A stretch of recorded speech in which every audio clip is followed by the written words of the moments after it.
Hello and welcome to the Beardicus Show. My name is Beardicus and today I'm going to be making a video that I've been meaning to make for a while now. In fact, I actually brought it up a couple of videos ago.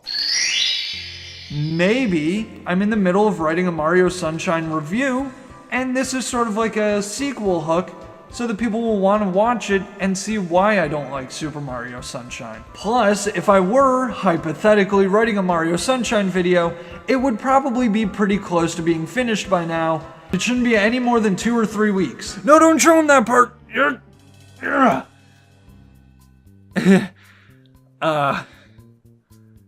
Okay, yes, I meant to have this video done back in November, but, things kinda got away from me for a bit.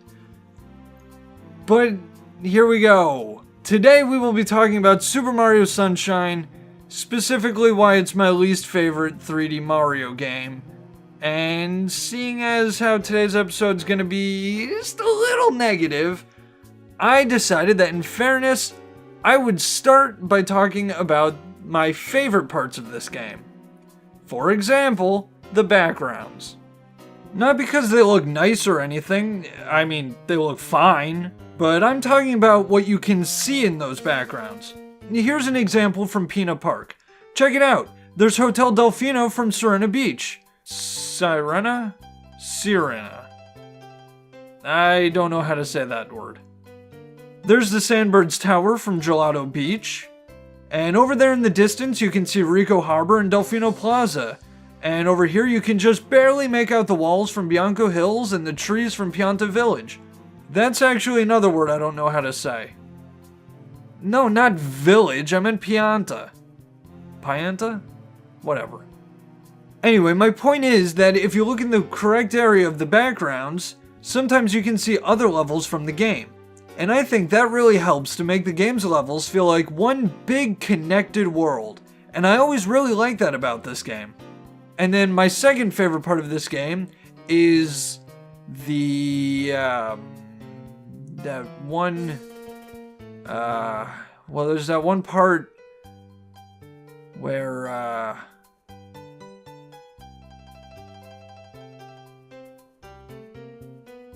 well, moving on. For this video, I'm going to be starting a new game, and then I guess I'll just sort of chime in whenever I have something to say. So right away, we notice that something unusual has happened, or rather hasn't happened. Princess Peach hasn't been kidnapped.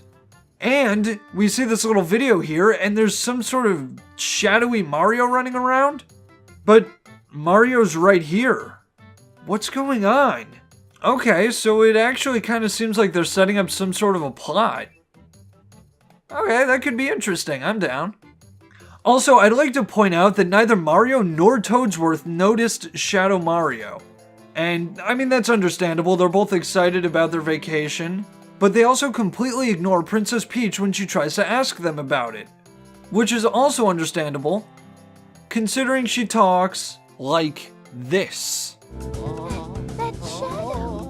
Those were ridiculous. Speak up, Princess! This is in the 40s, you're allowed to be heard! Anyway, we land on Isle Delfino's airstrip, and it seems there was some sort of, strawberry banana yogurt disaster. It's both devastating and delicious. It's devilicious. So Mario, it's Evil Mario! Somebody do some... He's gone. And again, only Princess Peach saw him. Does anyone else think this is kind of weird? Like, not the part where nobody sees Shadow Mario, I mean the part where it's specifically Princess Peach who does see him. Like, from a storytelling point of view, doesn't that seem like they're kind of setting her up with some kind of a prominent role in the game? Like, maybe she has to try and convince people that there's an evil Mario running around, but they never do anything with it. And in fact, everybody sees Shadow Mario in like 2 minutes, so literally none of this matters. And so the game begins, and Mario takes it upon himself to clean up all of this gunk. But wait, how is he supposed to do that? He can't just stomp on this problem. Well, luckily for Mario, somebody just happened to leave a water pump right over here.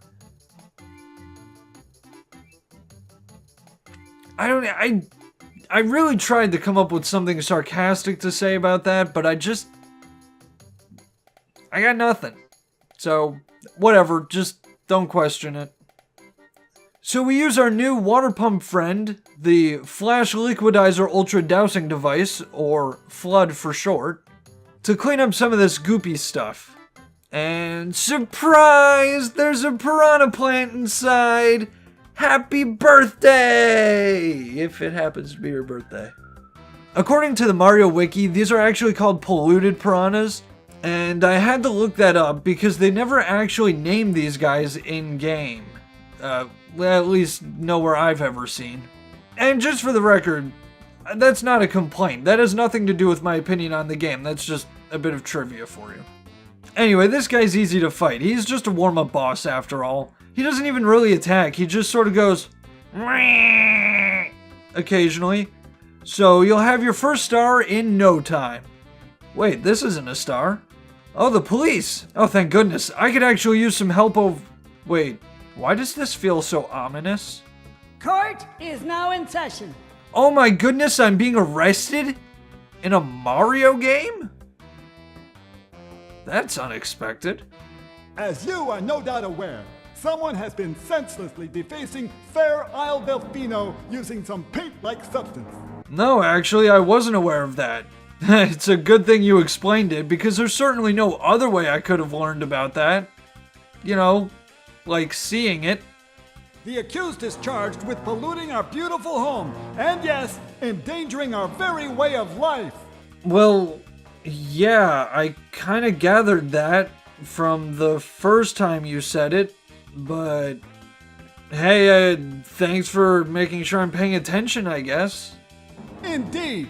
How can one not be aware of what is going on? I don't know, honestly, but apparently the developers thought that it was enough of a concern that they needed to make an entire cutscene explaining this.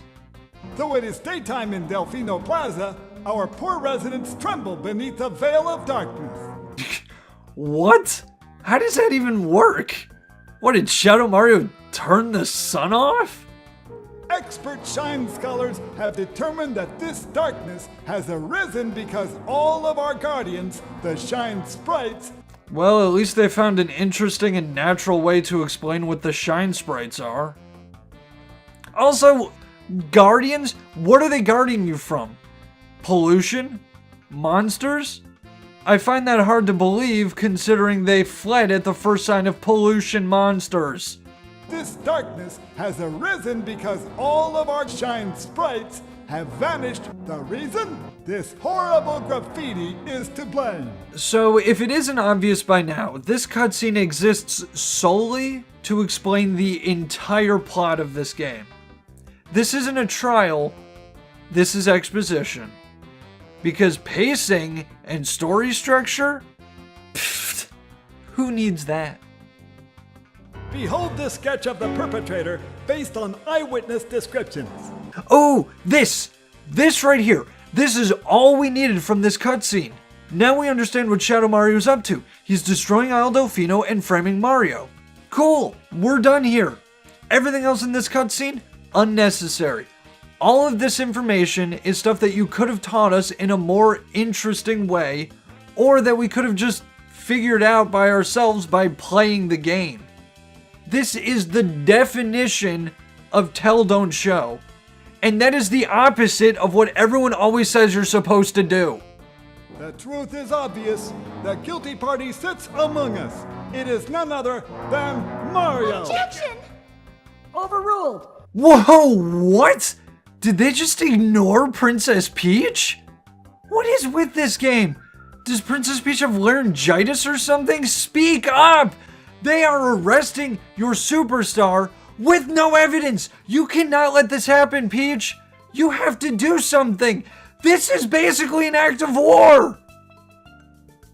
But she doesn't. And he's found guilty. So what is Mario's sentence for allegedly polluting the island, chasing away the Shine Sprites, and endangering the very way of life for all the locals? I judge the defendant guilty as charged. I hereby order the defendant to clean this entire island. Until Isle Delfino is completely free of his vile handiwork, Mario shall not be allowed to leave.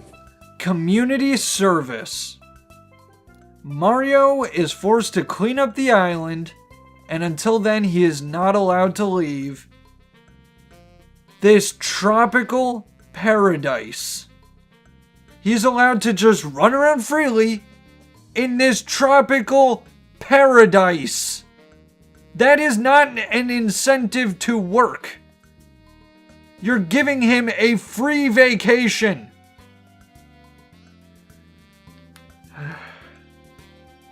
This game should have starred Princess Peach. Like, they set it up at the beginning that she's the only one who sees Shadow Mario.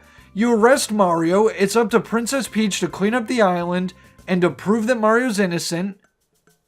And then the police can give you FLUDD and everything suddenly makes sense. But you didn't do any of that because the story was written by a bunch of Goombas or something. I don't know, what did you have 3 days before the deadline or something? I came up with that off the top of my head. No, I didn't. It's in the script. But when I was writing the script, it was, it just came to me when I was writing. I shouldn't have said that, but I'm not gonna re-film this. Just keep going. We're doing it live. Okay, so the game begins for real now, and our first task is to fight another polluted piranha. Weird, but okay. At least this time it's chocolate flavored, I guess. Once he's out of the way, we come face to face with Shadow Mario's face. And his first act of the game is try to kidnap, well, actually I guess his first act of the game was to stare menacingly at the camera. He's just standing there, menacingly. But his next act of the game is to try to kidnap Princess Peach. And Peach just kind of stands there and lets him grab her. Peach, would you just do something in this game? My God, you won't speak. You just let them arrest Mario. Do something. Don't just stand there. Whatever. We're not going to let him kidnap her. So come on, Mario, let's get him.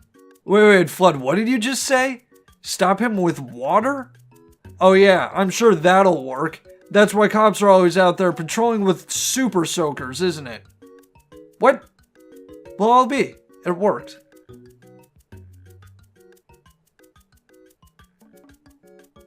That was a stupid fight. Well, with that done, we've opened the first world, Bianco Hills. And unlike Super Mario 64, where you could usually select a mission and then get some other star if you wanted, this game is much more linear. You select a shine sprite, that's the shine sprite you're going to get. And I always kind of hated that about this game. I'm not entirely sure why, but just having the option to do things out of order always kind of appealed to me. But I acknowledge that that's a personal preference, so I don't really hold it against this game. But remember that I said that because it's gonna come back later. I mean, sure, the levels are fairly open for exploration, but it's usually pretty obvious where you have to go for the mission, in no small part because of the cutscene that plays whenever you begin the mission. You know, the cutscene that shows you exactly where you have to go. But I digress. Let's talk about the missions themselves. The first mission is... What? This guy again? What is happening? Am I stuck in some sort of weird Super Mario Groundhog Day crossover? Actually, that does sound kind of cool. Maybe like a Super Mario Majora's Mask type thing. I would definitely play that. Nintendo, you can just have that idea for free. For free. Make it, please. Okay, I think now is as good a time as any to bring this up. This game has one of the strongest Go Green messages I've ever seen in any video game. And I'm not talking about the anti-pollution stuff. I'm talking about the recycling. This game recycles bosses so much that it's absurd. Seriously, there are 5 polluted piranhas, 2 Petey piranhas, 3 Gooper bloopers, 3 Il Piantissimos, 2 Monty Moles, and a staggering 11 Shadow Mario battles. How can you even fight the same boss 11 times? Well, let's see. We fought him once at the beginning of the game to open Bianco Hills. Then we have to fight him once in episode 7 of each of the 7 worlds, so that's 8 battles total. Plus an additional time for each of the 3 power-ups, which I'll talk more about later. Which brings us to 11 battles. I would like to emphasize one thing. Those 7 Shadow Mario battles, the ones in each of the worlds, those aren't optional. If you want to open the final boss, you need to beat those 7 missions. And since, as I mentioned, the missions in this game have to be completed in order, that means that if you want to get to the final boss, you need to clear the first 7 episodes of each world. That means that there are 49 mandatory Shine Sprites in this game, plus the one at the beginning and the one that you get for beating Bowser, for a total of 51 mandatory Shine Sprites. The other 69 Shine Sprites, not only are they optional, they're actually pointless. They don't bring you any closer to beating Bowser. And I just think that's so weird that every Shine Sprite is either completely mandatory or doesn't help you at all. That's just so... No, stupid isn't the right word. Hold on, actually, I need to look this up. Let's see here. Here we go. That's really stupid. Okay, admittedly, I went off on a little tangent there. Let's get back on track. Let's go back to Bianco Hills. Because it's here that we're introduced to a certain big-headed, goofy, Speedo-wearing, recurring boss in the Mario series. That's right, Petey Piranha made his debut appearance in Episode 2 of Bianco Hills. Despite being the 3rd boss you fight, or 5th, depending on if you're counting repeats, Petey Piranha can't really hurt you, and you basically fight him the same way you do with the polluted piranhas. You wait for him to open his mouth, you spray him a bit, you look at the camera and say, "Looks like you're retaining water." Then you ground pound him and you're good. Okay, before we move on, I have a quick question for you. Have you noticed that I talked a lot about the story at the beginning of this video, but I haven't really mentioned it since? Well, the reason for that is because the game hasn't really mentioned it since either. But once we get 10 Shine Sprites, all of that changes. You see, Shadow Mario has returned, and this time he's successfully kidnapped Princess Peach. What? But how could he kidnap her when all she does is stand there and let him kidnap her? What a surprise. So we chase Shadow Mario to this theme park, and it's here that we have our second encounter with him. Or third, or more. It depends on which missions you've done at this point, but in my playthrough, this was my second encounter with him. Go get him, Mario! Don't let him escape!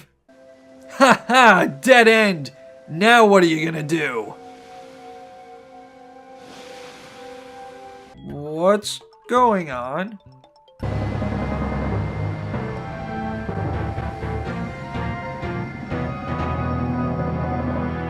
What happened? Did the perpetrator get away? Something like that. Holy sugar snaps! Now that is how you introduce a boss!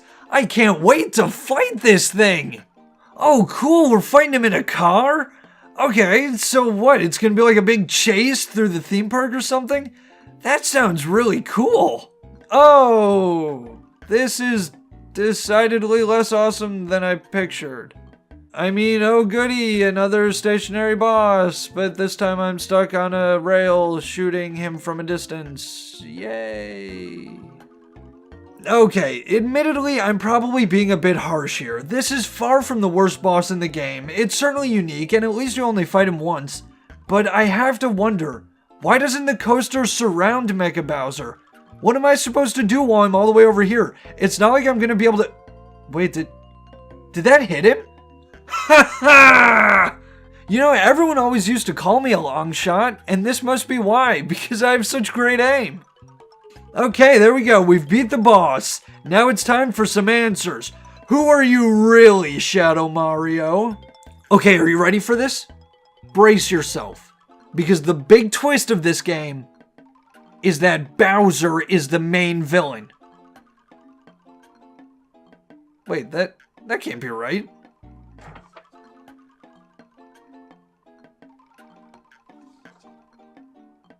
So you're saying that the big twist of this game is that all of that plot stuff was just a red herring?